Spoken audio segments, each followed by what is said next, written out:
Welcome back to another video. In today's video, I'll be doing an ant room tour, similar to the one that Ants England made, along with AntyMatters.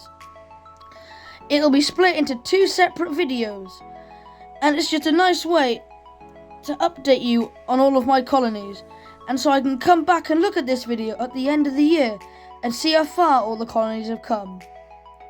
Without further ado, let's get straight into the video. Starting us off, we have my Messer Queen. Now this is actually an old clip I took of her, where she only had a few eggs and a few larvae, but if we look at her now, we can see that her brood file has grown. She has 3 pupae and a few eggs. If we take a closer look, we can see that one of the pupae is very dark and should have closed in a few days, and another one should follow it. Now, I thought this queen was barbarous until I was proven wrong. Turns out she is actually part of the Messer group. Either way, I really like this queen and I can't wait for her to get her first workers. Now this queen was actually gifted to me by Richard from AntsEnglands when I went down to his shop in Carmarthen to have a go at his escape rooms. Next up is my Camponotus cruentatus colony. Now these girls haven't been making much progress due to diapause, but because of the sad passing of my Camponotus parius colony, I was able to give these girls some of the remaining larvae. Now, so funnily enough, they actually accepted them and have started taking care of them. And if you look closely enough, you might be able to spot some eggs which the queen has laid herself. This means that they might be finally ready to come out of diapause and start brood production again. Hopefully, over this year, their numbers start to increase and the colony will finally start to get a bit bigger.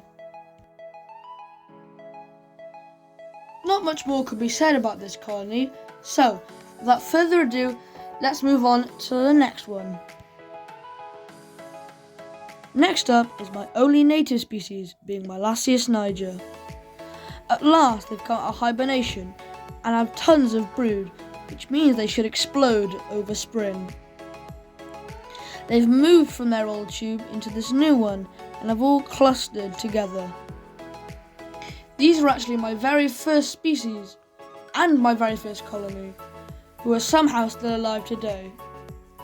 Of course, it wasn't the smoothest journey, but judging on the amount of brood they have, I hope that they'll grow in numbers significantly this year. Finally, we have my Chromatigastus scutellaris.